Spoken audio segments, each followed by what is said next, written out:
ونشهد أن محمدا عبده ورسوله الذي أرسله بالحق بشيرا ونذيرا وداعيا إلى الله بإذنه وسراجا منيرا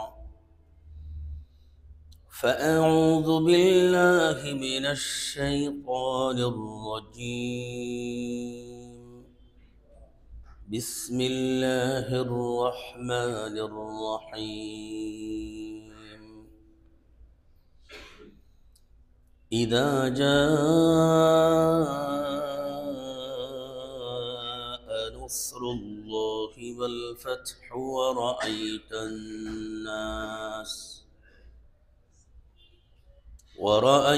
الناس يدخلون في دين الله أفواجا فسبح بحمد ربك واستغفر إنه كان توابا صدق الله مولانا العظيم وصدق رسوله النبي الكريم ونحن على ذلك لمن الشاهدين والشاكرين والحمد لله رب العالمين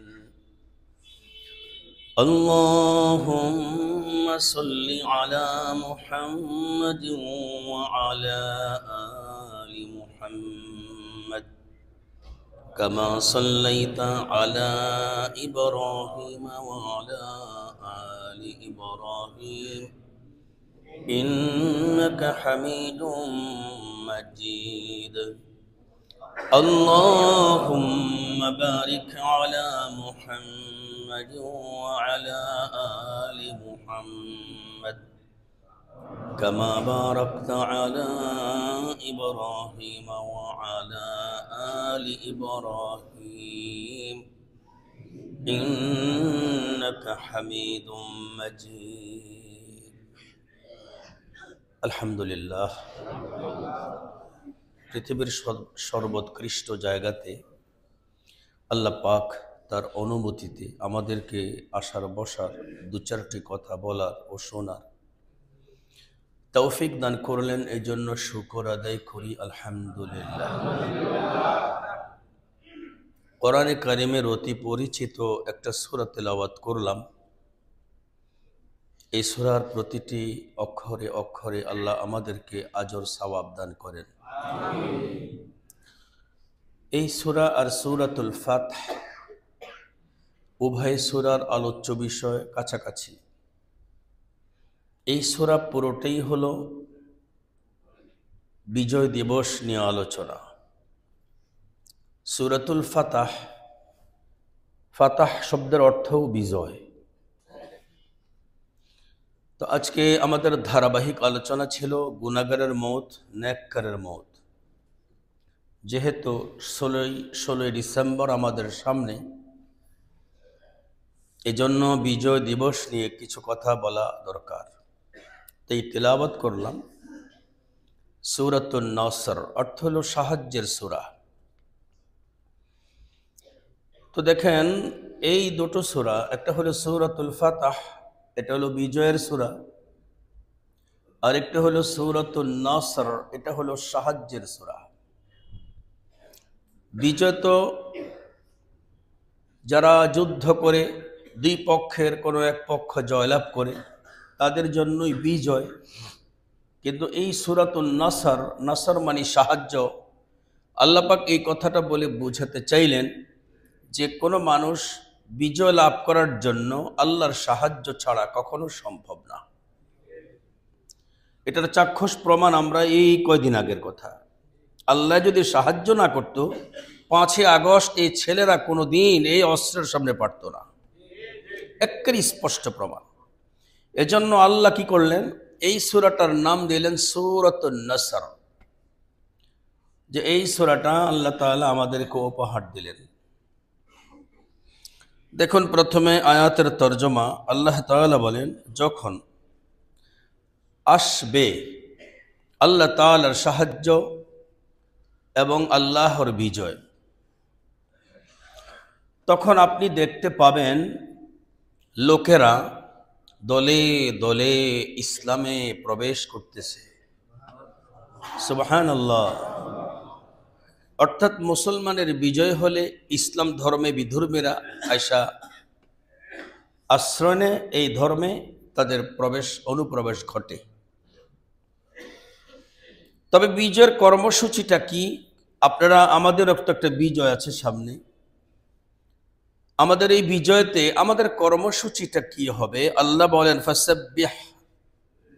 বিজয়ের কর্মসূচি হবে যেই কর্মসূচি পালন করেছেন আমাদের প্রিয় নবীজি হযরত রাসূল করিম সাল্লাল্লাহু আলাইহি ওয়াসাল্লাম।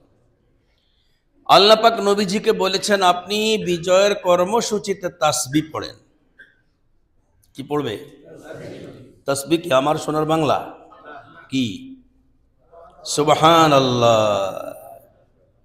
সুবহানাল্লাহ শব্দের অর্থ হলো, আল্লাহ আপনি মহান, আপনি পবিত্র, আমি আপনার পবিত্রতা ঘোষণা করছি। দেখেন, আল্লাহর পবিত্রতা ঘোষণা করতে আল্লাহ তাআলা অর্ডার করলেন। তো আল্লাহর পবিত্রতার স্লোগান দিলে আমার উপকার কি? এজন্য দারুল উলুম দেওবন্দের চতুর্থ মুহতামিম আল্লামা কারি তৈয়ব সাহেব রহমতুল্লাহ আলাইহি বলেন যে কোনো একজন বান্দা যদি সুবহানাল্লাহ বলেন সবাই সুবহানাল্লাহ, তখন আল্লাহ তাআলা তাকে জান্নাত দেন। আল্লাহ তাআলার ইচ্ছা মতো নয়, বরঞ্চ বান্দার ইচ্ছা মতো। মানে বান্দার আল্লাহ তাআলা দেওয়ার পরে যদি বান্দাকে আরো লাগবে, আল্লাহ কয় নে, আরো লাগবে নে, আরো লাগবে নে, আরো লাগবে নে, আরো লাগবে নে, যত চাইবে তত দিবে। আমল কি? সুবহানাল্লাহ। হযরত কারি তৈয়ব সাহেব রহমতুল্লাহ আলাইহি এই শব্দটা বোঝানোর জন্য একটা উপমা দিলেন। সেই উপমাটা হলো সূরা ইউসুফের উপমা। আপনারা জানেন, হযরত ইউসুফ আলাইহিস সালামের জীবনীতে একটা মজার একটা আলোচনা আছে। সেটা হলো 7টা তালা, 7টা দরজা অটোমেটিক খুলে গেছে, ঠিক না? খুলে যাওয়ার পরে অটোমেটিক যে খুলল, এটা শুধু জানে ইউসুফ, জুলেখা আর কে? আর কিন্তু কেউ জানে না। তো দুইজন এই 7 কোঠা থেকে বেরিয়ে পড়ার পরে যে লোকটার সামনে পড়লো, সে হলো জুলাইখার স্বামী। স্বামীর নাম কি? এটা আজকে থেকে নাম বলবেন না, এটা হলো ওই সময়কার মন্ত্রীর উপাধি।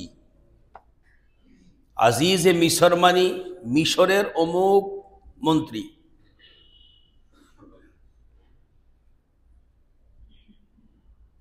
সামনে পড়ার পরে জুলাইখা তো পিছন থেকে দৌড়ায়, ইউসুফ তো সামনে, তালা তো খুলতেছে। ইউসুফ দৌড়াচ্ছে, তালা খুলছে, এমন না কিন্তু জুলাইখা দৌড়াচ্ছে, তালা খুলছে। দৌড়াচ্ছে কে?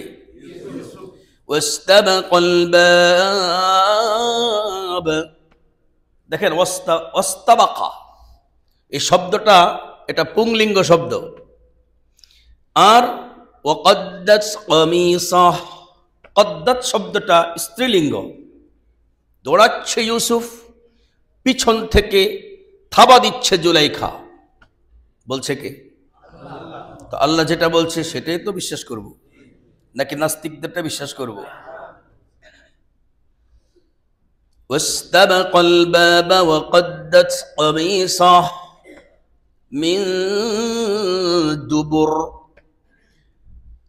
জুলাইখা যে থাবা দিচ্ছে, সামনে না পিছনে, আল্লাহ এটাও বলছেন। একটা তো হলো মেয়ে লোক সামনে, পুরুষ পিছনে, তখন ধাক্কা দিয়া থাবা দিয়া তার থেকে বাঁচতে চাওয়া। কিন্তু এই জায়গার মধ্যে জুলাইখা কোন জায়গা দিয়ে থাবা দিচ্ছে ইউসুফের, সামনের দিকে না পিছনের দিকে? কোরআন বলছে মিন দুবুর। দুবুর মানে পিছন। وألف يا سيدها لدى الباب। দৌড়াতে দৌড়াতে দৌড়াতে দৌড়াতে দুইজন যখন দরজার বাহিরে চলে গেলেন, রাস্তায় নেমে পড়লেন, এই সময় যে পথিকটা সামনে, তিনি হলেন জুলেখার স্বামী। দৌড়াইলো কে, বাঁচতে চাইলো কে, আর নাটকটা করতেছে কে? দেখেন,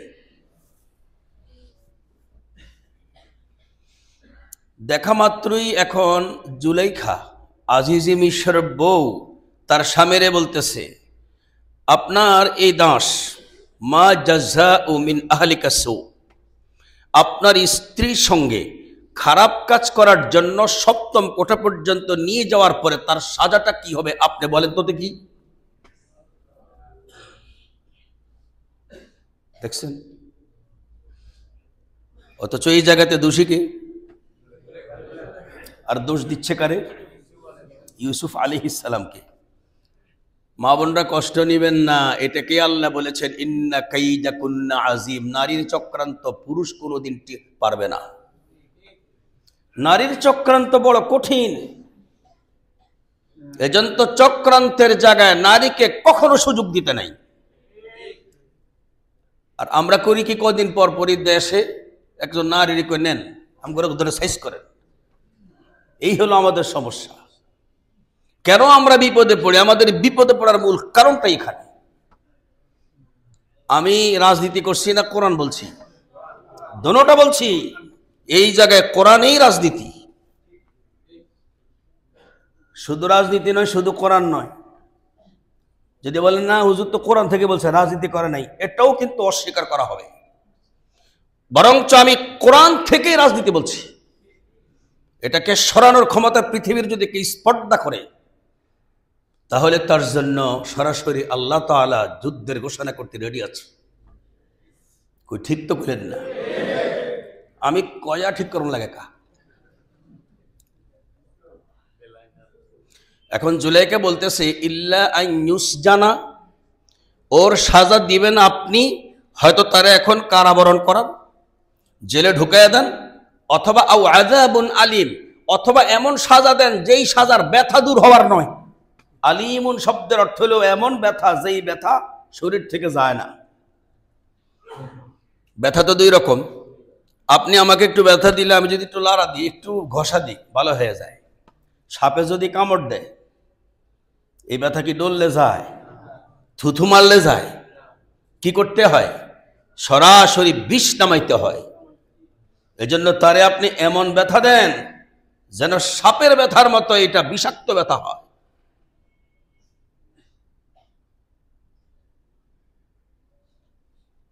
তো দেখেন এই জায়গার মধ্যে হযরত ইউসুফ তো একেবারে বেচারা।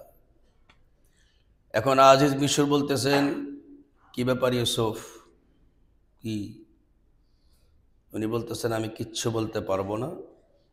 আমার এই মুহূর্তে সাক্ষী যদি আপনি নিতে চান, তাহলে আপনার আত্মীয়ের বাড়িতে, আপনার এই আত্মীয়ের বাড়িতে ছোট্ট 6 মাসের শিশু আছে, ওকে আনান। আজিজ মিশর করতেছে ফাইজলামি করার জায়গা পাও না। 6 মাসের শিশু কি কথা বলতে জানে? যে কথা বলতে জানে না, ওই যদি ইউসুফের পক্ষে সাক্ষী, আপনার অসুবিধা কি? সুবহানাল্লাহ। জুলেখা কিন্তু এখন ভিতরে ভিতরে পায়জামা পুরাই গরম।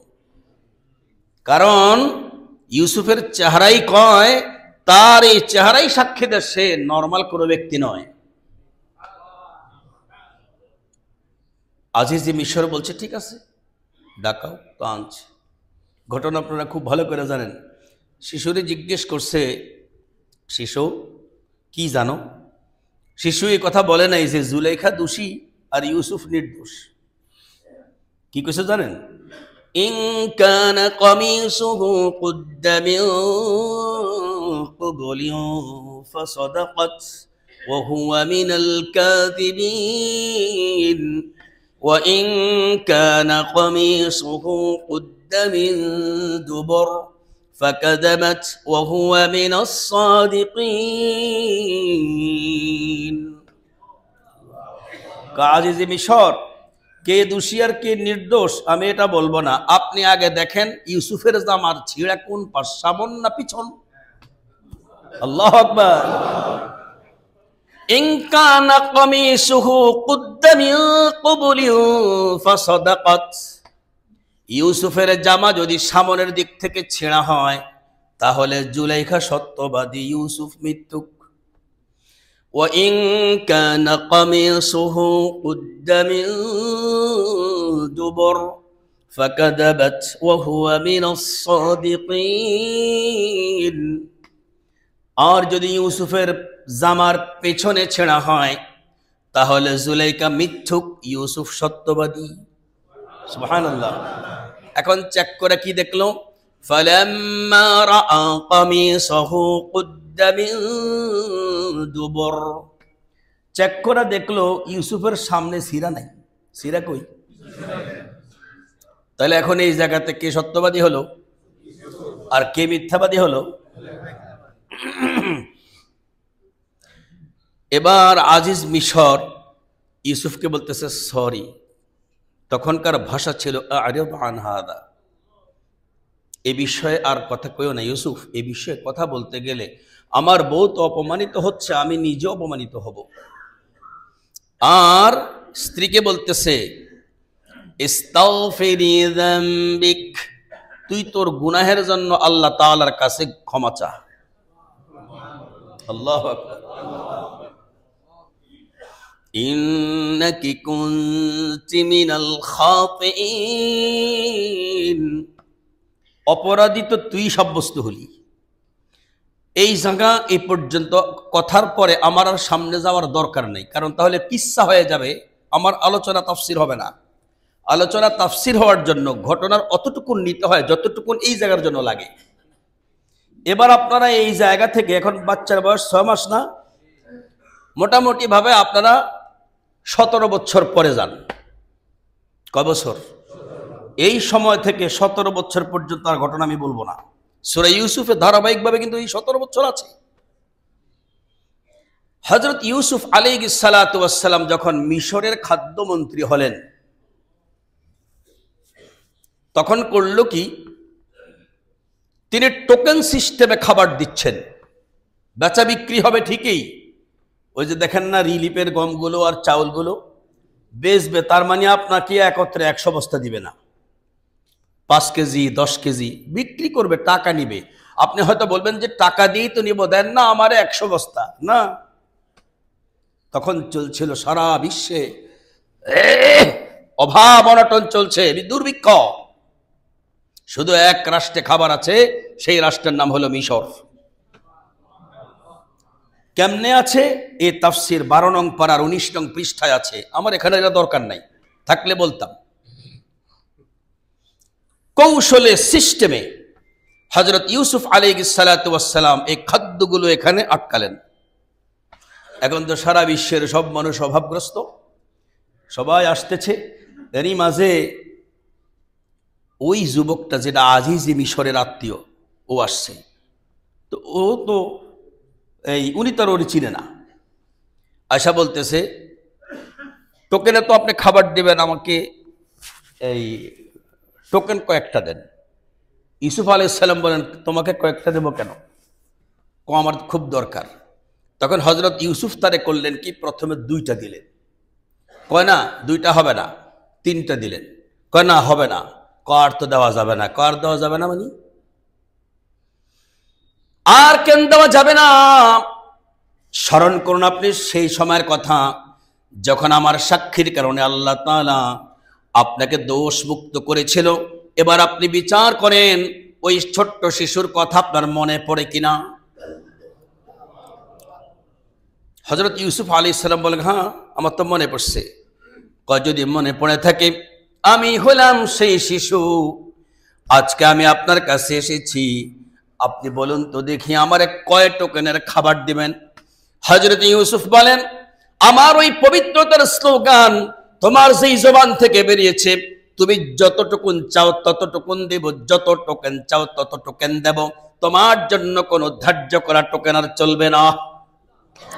হযরত কানি তৈয়ব সাহেব রাহমাতুল্লাহি আলাইহি বলেন, দুনিয়ার জগতে একজন মানুষ যদি আরেকজন মানুষের পবিত্রতার স্লোগানের কারণে যতবার চায় ততবার দিতে পারে, তাহলে আল্লাহ তাআলার সুবহানাল্লাহর স্লোগান দেওয়ার পরে জান্নাতের সময় দাঁড়ায়া আল্লাহ হিসাব করে দেবেন না।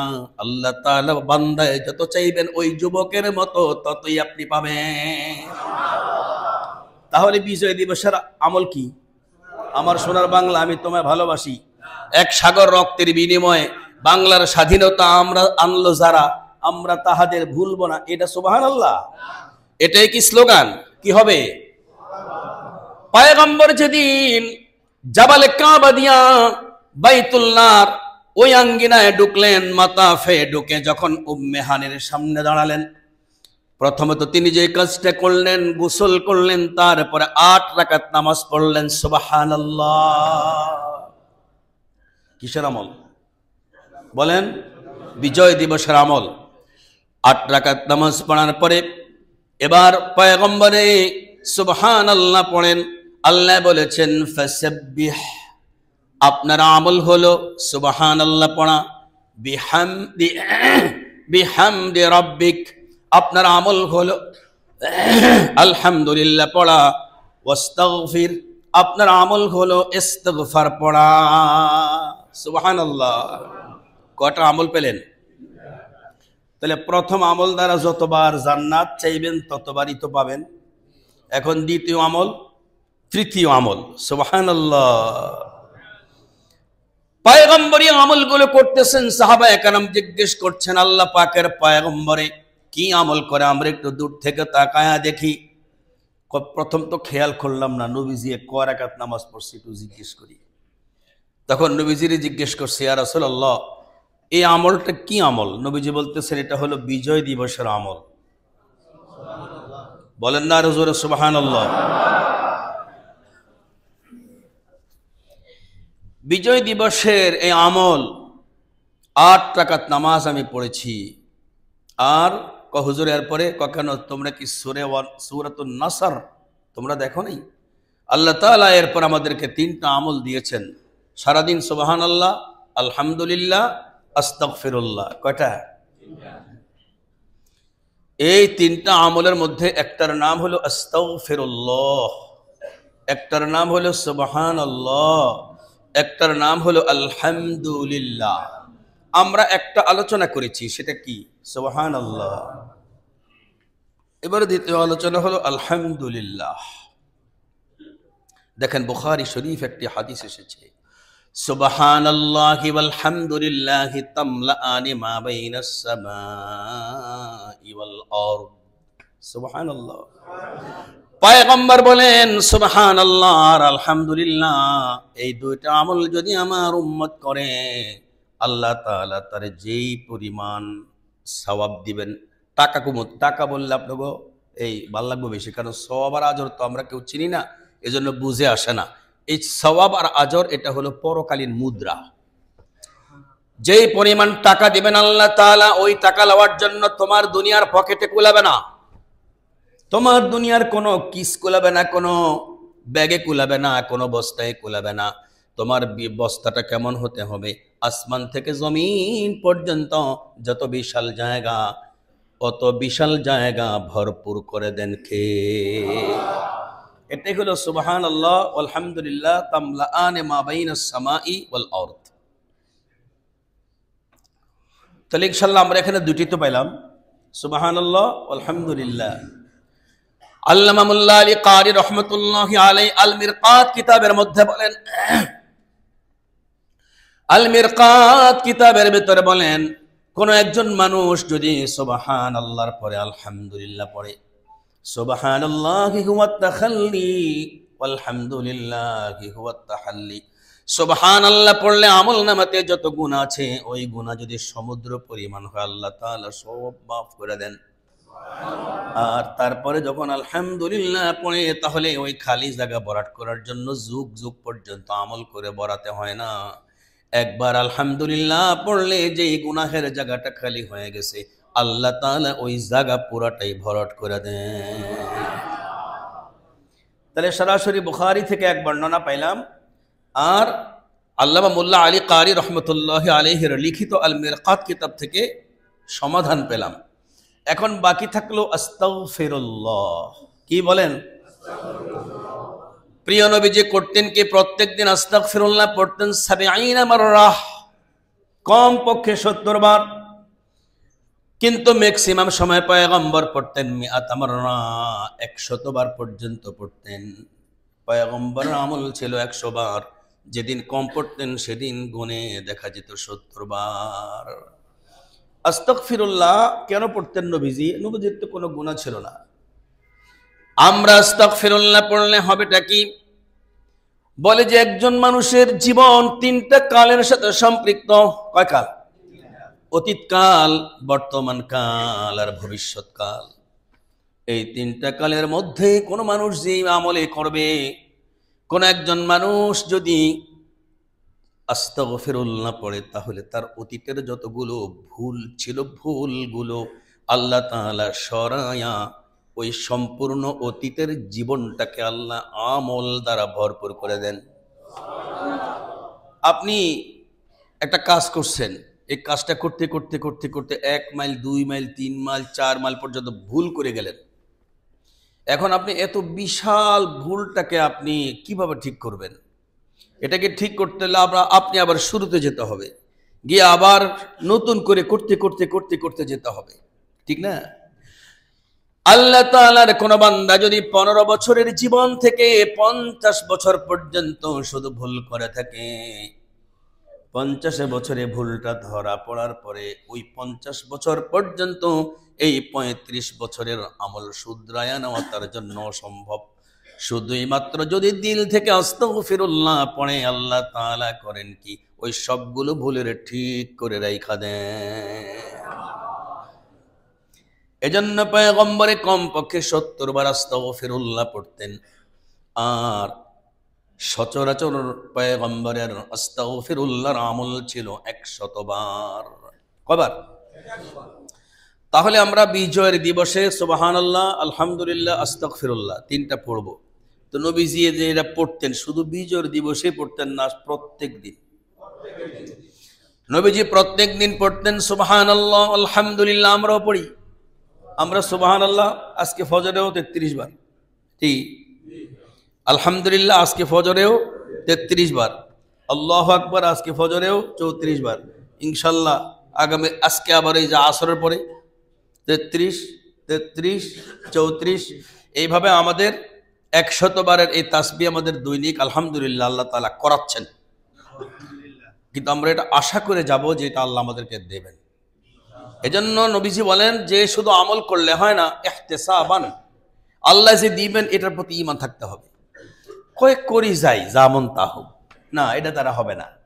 আমি করার আগে চিন্তা করব আল্লাহ আমাকে দেবেনি, এমন আস্থা রেখে যখন করব তখন আপনি পাবেনই ইনশাআল্লাহ। বলেন। তাহলে এখন আসুন আমরা এতটুকুন এই সূরার মধ্যে আমরা এই অর্থটা শিখলাম, ফাসাব্বিহ বিহামদি রাব্বিকা ওয়াস্তাগফির।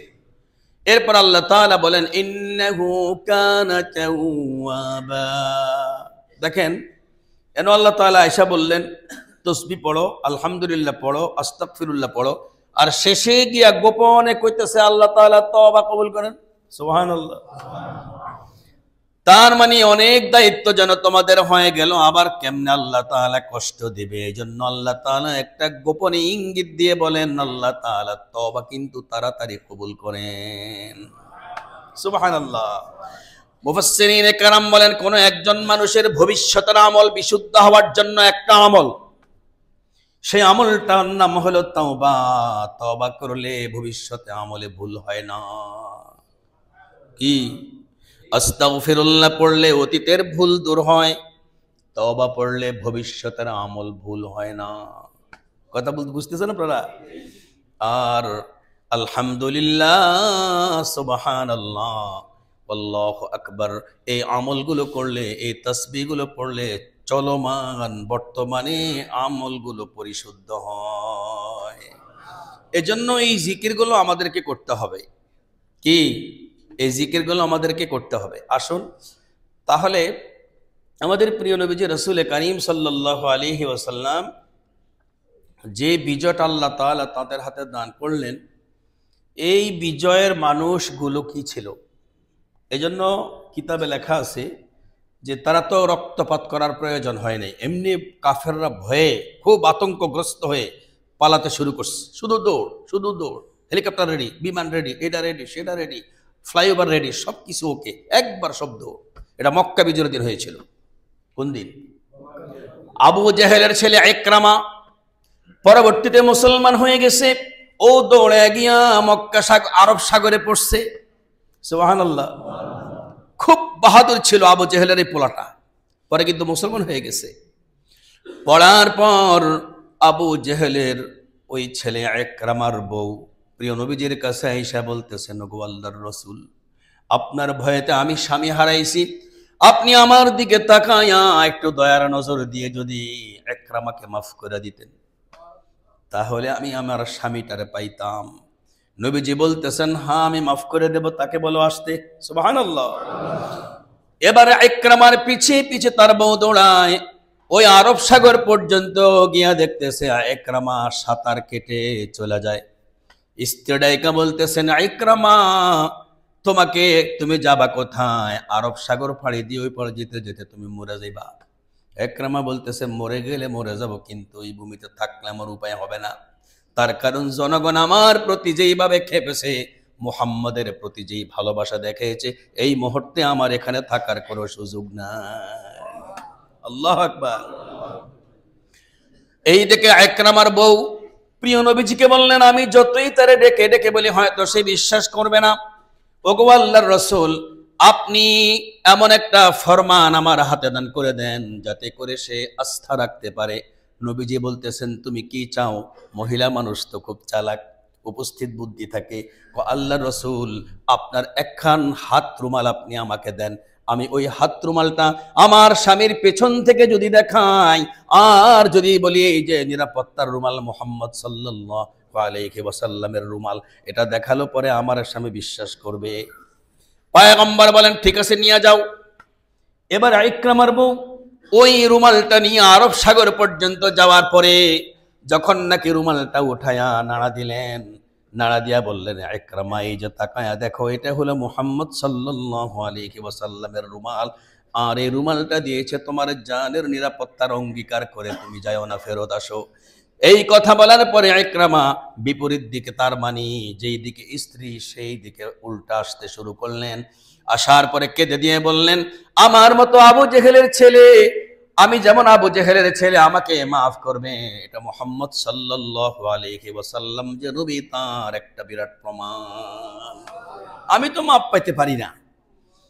তখন ওই সময় মাফ করে দিলেন। আর তিনি আসলেন, আয়েশা মুহাম্মদ সাল্লাল্লাহু আলাইহি ওয়াসাল্লামের কাছে কালিমা পড়ে, লা ইলাহা ইল্লাল্লাহু মুহাম্মাদুর রাসূলুল্লাহ সাল্লাল্লাহু আলাইহি ওয়াসাল্লাম। আচ্ছা বলুন তো দেখি, এই যে ফতহে মক্কাটা হলো, এটা কি একদিনের ফসল? কয়দিনের? এটা 23 বছরের ফসল। 13 বছর মায়ের খাইছে, 10 বছর যুদ্ধ করেছে, তারপরে গিয়ে আল্লাহ তাআলা মক্কা বিজয় দিয়েছেন। কথা বলেন। এজন্য কোন একটা রাষ্ট্র বিজয় করতে হলে সময়ের ব্যাপার হয়। তো আজকে 16ই ডিসেম্বর আমাদের যে বিজয় দিবস, আমাদের এই বিজয়টা কতদিন হয়েছে? যারা এর সাথে জড়িত, কেউ তখন মারা গেছে, আবার কেউ মরে নাই, তারা জীবিত ছিল, কিন্তু তাদের সেই শ্রমের বিনিময়টাকে অস্বীকার করার নাম কি গাদ্দারি হবে না? এজন্য যারা চলে গেছে আমরা তাদের জন্য দোয়া করব, আর যারা জীবিত আছে তাদেরকে আমরা সারা জীবন শ্রদ্ধা করব, এবং তারা যখন মারা যাবে তাদের জন্য আমরা দোয়া করব। আল্লাহ তাআলা আমাদের এই মুক্তি যোদ্ধাদেরকে সর্বোচ্চ সম্মাননা দান করেন। তবে একটা জিনিস খেয়াল রাখতে হবে, যারা এখানে মুক্তিযোদ্ধা আছেন, মুক্তিযুদ্ধ করে সাহাবায়ে কেরাম যখন দেশ জয় করলেন, তখন আল্লাহ তাআলা কোরআনে বলেছেন ধর্মের দিকে ধাবিত হয়েছে। আপনি যদি মুক্তিযুদ্ধ করার পরে যদি আল্লাহকে ছেড়ে ভিন্ন দিকে যান, তাহলে আল্লাহর কাছে আমরা দোয়া করলে কোনো কাজ হবে না। কোন দিকে আসতে হবে? সূরা কোরআন যেই দিকে বলে আপনি সেই দিকে আসেন, আমরা যেন আপনার জন্য আল্লাহর কাছে বলতে পারি। আর আমরা বলবো কেন? আপনি যে কাজ করেছেন, আপনার বলাটা আমাদের জন্য অনেক সময় কাজে আসবে। কথা ঠিক না? কারণ ধর্মের জন্য জীবন দেওয়া, শ্রম দেওয়া, আর দেশের জন্য জীবন দেওয়া, পরিশ্রম করা আল্লাহর রসুল উভয়ের জন্য মর্যাদা দিয়েছেন। সুবহানাল্লাহ। এজন্য কি করবেন? এজন্য যে কাজটা করবেন, অনেকে আছে দেশে, আমরা তো সব কিছু বুঝি না, অনেকে আছে মসজিদেও আসে না, মুক্তিযোদ্ধা কিন্তু নাই, মসজিদেই আসে না, টুপি দেখলেই মাথা গরম হয়ে যায়। আমি যদি 1012 আল্লাহরে কই, কোনো কাজ হইব? আপনার কথা মসজিদে বললে বরং খোদা আমারে মুগুরি দিয়ে ফিরতে পারে। এজন্য আমার দাওয়াত থাকবে, মুক্তিযোদ্ধাদেরকে বুঝাবেন যে আল্লাহর কাছে আপনাদের সম্মান, আল্লাহর বিপরীতে দাঁড়ানোর কোনো সুযোগ নাই। ওই যে কিছু নেতারা বলতো না যে বন্যা আসতেছে আমরা মোকাবেলা করব, এখন নাউজুবিল্লাহ বলেন, কয়েক মাস আগে তো নাউজুবিল্লাহ বলতেন না, কি বলতো? বন্যা আসতেছে মোকাবেলা করব। আচ্ছা বলুন তো দেখি, বন্যাটা কার গজব? তুই কে বেটা মোকাবেলা করার? তুই কে? বরঞ্চ বন্যা আসলে তোকে লাভ হয়েছে, তোরা ত্রাণের টাকা তুইলে নিজেরা সেখানে লাভ করছো, কি এরম না? তুই মোকাবেলা করার কে রে? এজন্য আল্লাহর পক্ষে থাকার জন্য আমার উদাত্ত আহ্বান। আপনারা কি কষ্ট পাচ্ছেন? আমি বলছি, আমার হক কথা মিষ্টি আর তিতা লাগবে, ঝাল লাগবে না ইনশাল্লাহ, তিতা আর মিষ্টি লাগবে। যেই বয়ানের মধ্যে শুধু মিষ্টি দেখবেন, এটি সব সত্য না, কারণ কোরআন সবটাই মিষ্টি নয়, কোরআনের মধ্যে তিতা আছে। আপনি যদি তিতা খেতে না জানেন, আপনার পাকস্থলী অসুস্থ হবে। কথা বলেন? এজন্য ওই যে যারা কবিরাজি ওষুধ বেছে তারা বলে আতে তিতা, দাঁতে চুকা, কানে কচু, চোখে তেল, কবিরাজ কেন বাড়ি গেল? কি বুঝতে পারলাম না? আত বুঝেন তো? পাকস্থলীর জন্য হলো তিতা, আতে তিতা। যেই লোকে নিয়মিত করলা খায়, যেই ব্যক্তি নিয়মিত তিতা বক্ষণ করে, তার এই পাকস্থলী সুস্থ থাকে। আতে তিতা, দাঁতে চুকা। আপনি দেখবেন চুকা মুখে দিলে যদি দাঁতে এলাও না করে, তাহলে ভাববেন দাঁতে সমস্যা হয়ে গেছে, ডাক্তার দেখাই। যেমন আমি একজন ছোটবেলা থেকেই চুকা সহ্য করতে পারতাম না, আসলে বুঝতাম না যে ঘটনা কি। পরে এই আমাদের এই মসজিদে আজ থেকে 3-4 বছর আগে ওই যে এক রমজান মাসে শুধু হুজুর দারোদারি হয়েছিল, মনে আছে তো? তো এই ডরে আমার কি দাঁতই তখন গন্ডগোল হয়েছে কিনা, আল্লাহ রে কি যে বিপদে ছিলাম দাঁতের ব্যথায়।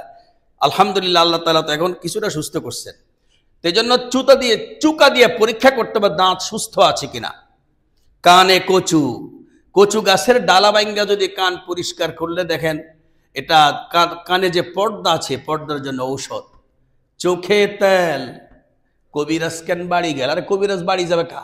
আমি তো 4টা আমল করি, নিয়মিত তিতা খাই, চুকা খাই, কানে কচুর ডালা দিয়ে এই খাই, চুলকাই, আর চোখে তেল দিই। আমার কবিরাজের তো দরকার নাই। এই জন্য কোরআন থেকে এই দুটো জিনিস আপনি নিয়মিত নিতে হবে। শুধু মিষ্টি নিলে লাভ হবে না, সাথে তিতাও। কথা বলেন, নিবেন কিনা? আমি আজ থেকে 6 বছর আগে আপনাদেরকে বলছিলাম, কোরআন যদি আমার থেকে শুনতে চান, আমি শুধু মিষ্টি দিলে তো কোরআন হবে না। কোরআনে যেমনি করে মিষ্টি আছে, তেমনি করে তিতাও আছে। কথা ঠিক তো?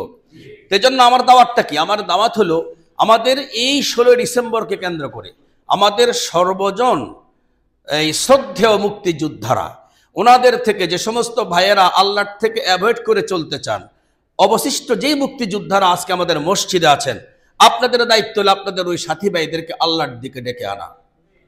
পারবো তো ইনশাল্লাহ? সে কে কে পারবেন সে হাত তোলেন। যার দায়িত্বে যে আছে তাকে দাওয়াত দিবেন, ইনশাল্লাহ আল্লাহর দিকে আনবো, আল্লাহর বিরুদ্ধে নেব না। নামান এই কথা বলবো না যে 71 সনে শুধু কি মুসলমানরাই কি যুদ্ধ করে দেশ জয় করেছিল, আমরা যে এখানে ধর্ম পক্ষ বলবো, আমরা নিরপেক্ষ বলবো, এই জাতীয় কথা তো কুফুরি কথা।